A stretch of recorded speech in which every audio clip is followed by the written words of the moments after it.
በስመ አብ ወወልድ ወመንፈስ ቅዱስ አሐዱ አምላክ አሜን። ሰላም ክርስቶስ ምስላትና ይሁን ብቑራት ስድራ እግዚአብሔር ናይ ማሕበር ሐመረኖ ተራድኦ ቻናል ተኸታተልቲ ከመይ ኣኒኹም? እግዚአብሔር ይመስገን ኢልና ክነመስግኖ ናቱ ቅዱስ ፈቃዱ ይሁን አሜን። እሽንባር ብቑራት ስድራ እግዚአብሔር ለዛሬው እግዚአብሔር ቢወድና ቢፈቅድ የነፍስ አርነት ካብ ዝብል ናይ ብፅወ ቅዱስ አቡነ ሽኖዳ መጽሓፍ መበል ተሽዒ ክፋል ክነንብብ ኢና። ሰናይ ምድማጽ። የዛሬው ርዕሳችን ምዕራፍ 8 ሆኖ አንተነትና የሰዎች ውዳሴ ይላል።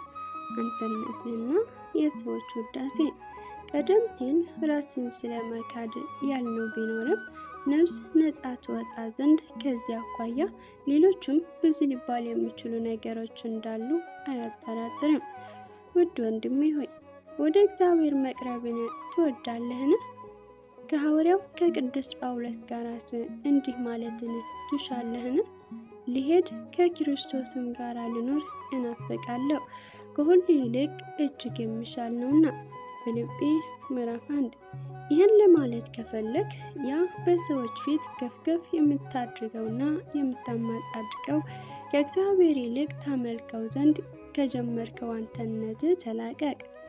ወንድሜ ሆይ ዓለምስ ያወድስሃልን? አንተስ ይሄን ውዳሴ በጸጋ ትቀበለዋለህ? ምንኛ ጎስቋላ ሰው ነህ! ክብር ከእግዚአብሔር ብቻ መሆኑን አታውቅምን?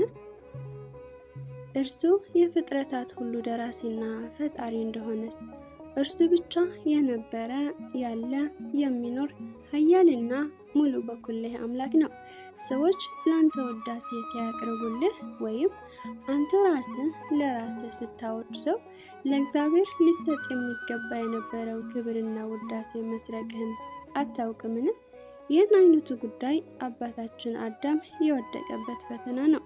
አዳም እግዚአብሔር የሰጠው ስልጣንና ክብር አላበቃ ብሎት እንደ እግዚአብሔር መሆንን ስለተመኘ ነው የወደቀው። አንተ ትወደስና ትከበር ዘንድ ማነ? ለመሆኑ አመድና ትቢያ ምን ክብርና ሞገስ አለው? ምንም ያይደል ነገርስ ምን ታላቅነትና ግርማ ይኖረዋል? አንተ እንደኔ ኃጢአተኛ አይደለህምን? ያም ሆነ ግን እግዚአብሔር እየጠበቀና ጉድለቶች ሁሉ እየሸፈነ በሰዎች ፊት ያቆመሃል። ታዲያ እንዲህ ደካማና ኃጢአተኛ መሆንህ ላንተ ክብርና ታላቅነት ሊሰጥህ ይገባልን? ስለ አፈጣጠረ፣ ስለ ኃጢአቶች፣ ስለ ጉድለቶች፣ ስለ ደካማ ጎኖች የምታውቅ ከሆንክስ ስለምን ራስን ከፍከፍ ታድርጋለህ? ወይንስ ይህንን የምታድርገው ሰዎች ስላለፈ ማንነትና ስለ ታናሽነት ባለማወቃቸው ይሆን?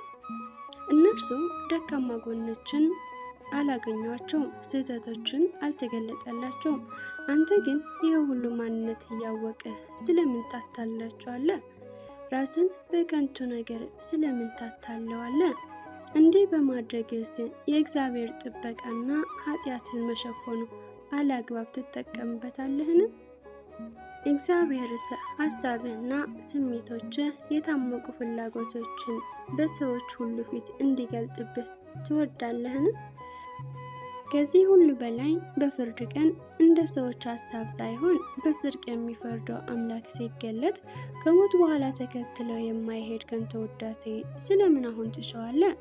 በእርሱ ፊት ምንም የተሰወረ ነገር ስለማይኖር እንደ አንተ ሐሳብ አይፈርድልህም። እስካሁን የሰዎች ውዳሴ ላንተ መልካም ነውን? ከሆነ ምንም የማይጠቅም ውሸትና ከንቱ ነገር መሆኑን እወቅ። ምክንያቱም ሰዎች አንዳንዴ ያለምንም ምክንያትና ያለምንም መነሻ ለፌዝ ያወድሳል። ሌላ ጊዜ ደግሞ አንተን ለመደፋፈርና በዘዴ ለመጠቀም ያወድሳል። ሰዎች እውነተኛና ታማኝ ቢሆኑ እንኳን ውጭውን አይተው የሚፈርዱ ናቸው። ማንም ሰው ቢሆን ሐሳብህና ምኞትን አያውቅም፣ ልቦናህንም አይመረምርም። ውድ ወንድሜ ሆይ በብዙ ሀሳቦች እንዳስጨነቁ ጥርጥር የለውም። እስቲ አሁን አንድ ታሪክ ላጫውት። ታሪኩ የናቡከደነፆር ታሪክ ነው። ትንቢተ ዳንኤል ምዕራፍ 4። ናቡከደነፆር እንደምን የማይገባው ክብር ለራሱ እንዳደረገና ፍጻሜው እንዴት እንደነበረ ታውቃለህን? ከዚህ ታሪክ ትምህርት እንደምታገኝበት አምናለሁ። አበሳጨሁ እንዴ?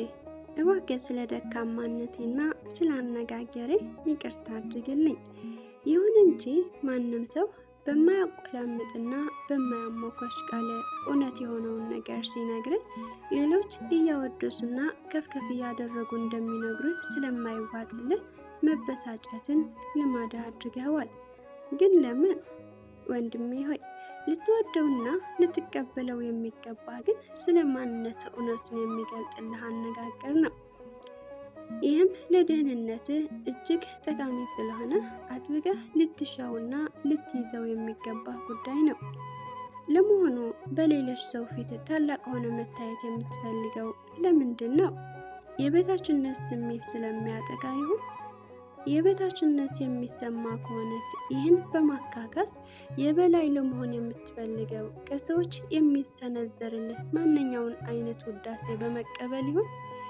የሚያወድስህ ከሆነ ደስ ትሰኛለህ። የሚነቅፉ ከሆነ ደግሞ በእነርሱ ፊት በደለኛ ሆኖ ላለመገኘት ራስን ትከላከላለህ። የማይወድስህ የማይነቅፍ ከሆነ ደግሞ ስለ መልካም ስራዎቹ ሁሉ በመናገር ያን አድንቀው ውዳሴያቸውን ይለግሱህ ዘንድ ትለምናቸዋለህ። ይህን እውነት አይደለምን? ከሆነ ውይይታችንን እንቀጥል።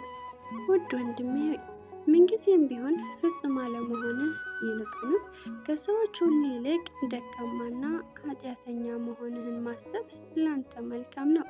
ለዚህ ሁሉ መፍትሄው ሌላ አዲስ የሰዎች ውዳሴ የመውደድና የመሻት ደካማነት ሳይሆን ራስን በማሻሻል ወደ ፍጹምነት ማደግ ነው።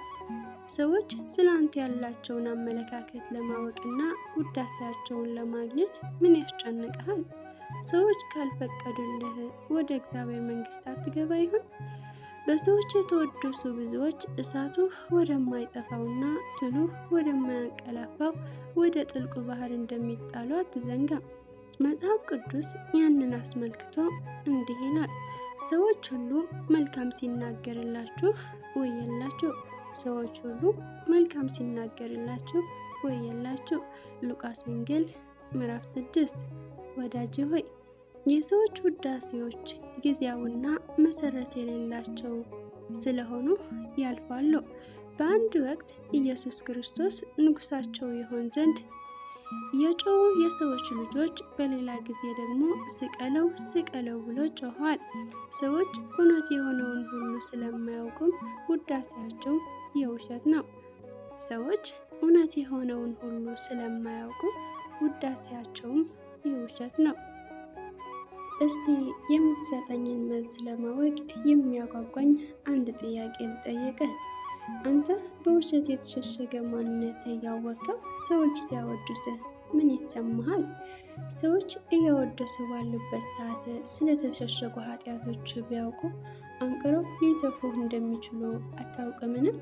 ወይስ ይህንን እንደረሳህ አድርገህ ታስባለህ? ወይስ እነዚህ ኃጢአቶችህ ሰዎች ባቀረቡልህ ውዳሴ የምታገኘው ታላቅ ደስታ እንዳያደበዝዝብህ መታሰብ እንደሌለባቸው አድርገህ ትቆጥራለህ? ይህ ከሆነ አንተን የሚያሳስብህ ስለ ወጭቱ ወጭ ብቻ ነው።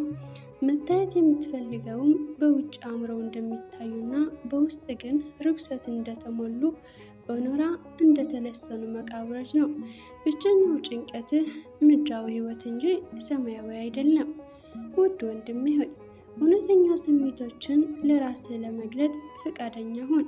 ይህንን በቅድሚያ ለራስህ ኋላም ከሐዘንና ከእንባ ጋር ለንስሐ አባትህ ተናዘዝ።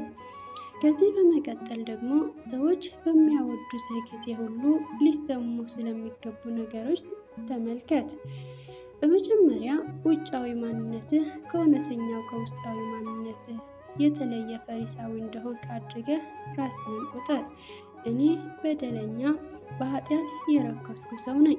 በንስሐ አባቴ ፊት ስቀመጥ ጎስቋላነቴ ይሰማኛል። ስለ ኃጢአቴ ብዛት ሳስብም ወራዳነቴ ይታወቀኛል።